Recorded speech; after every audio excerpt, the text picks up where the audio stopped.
बहनों, ना खाऊंगा ना खाने दूंगा, जो सबसे ज्यादा खाएंगा उसको बीड़ी का धाक दे के भाजप में लूंगा।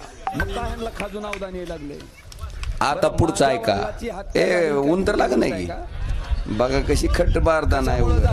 थांबा थांबा, केसचा निकाल त्या ठिकाणी आता पुढं चालू आहे त्या केसची। माझं असं म्हणणं काल देवेंद्र फडणवीस करीब करीब 70,000 करोड़ रुपए के घोटालों का आरोप है। महाराष्ट्र स्टेट कोऑपरेटिव बैंक घोटाला, महाराष्ट्र सिंचाई घोटाला, अवैध खनन घोटाला, इनकी लिस्ट भी बहुत लंबी है। रोज तारखा मग कुठे गेला घोटाळा? काही ना काहीतरी कारण माय माय माय कुठे गेला? 2006 पासून बघा गंमत, 70,000 कोटीच्या घोटाळ्याचा आरोप असलेले अजित पवार त्यांच्याच आमदाराच्या पाठिंब्यावर त्यांच्याच मंत्रिमंडळात कोण उपमुख्यमंत्री आणि खातं कोणचं? अर्थ खातं म्हणले ह्यांना खायचं सगळ्यात चांगलं माहिती आहे, ह्यांनाच द्या। आणि ह्याच्या विरुद्ध अरविंद केजरीवाल, ज्याच्यावर 1 रुपयाचा आरोप अजून सिद्ध झाला नाही, मुख्यमंत्री असताना कुठे का? फक्त ह्यांच्या विरोधात आहे। मग ही खाने खाऊंगा ना खाने दूंगा खरं आहे का? हो खरं आहे का? हसन मुश्रीफ, नवाब मलिक, प्रफुल्ल पटेल त्या ठिकाणी अजित पवारांच्या गटात गेल्या सगळ्या ईडीच्या चौकशा, प्रताप सरनाईक, भावनाताई गवळी नाही, अरे हाणलेलं गाबाळ वाचलं तीच मोठी गोष्ट आहे, पण ह्यांच्या चौकशा मग ही बरोबर आहे का? हो आता पुढचं थांबा, आता शिक तर एवढं झालंय, आता पुढची गंमत खरी आहे।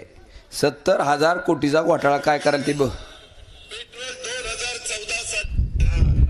56 रुपये होतं, 93 रुपये झाले। कोणी केले? भाजपने केले। आश्चर्य झाले का? नाही। सिमेंट 195 रुपये होतं 2014 ला, आता आहे 410 रुपये, आहे का नाही? मग कुणी वाढवलं? भाजपने वाढवलं। आश्चर्य झाले का? नाही। स्टील 36,000 रुपये टन होतं, आता स्टील झालं 60,000 रुपये टन। या आश्चर्य कमळाबाई या कसं वाटलं भाषण?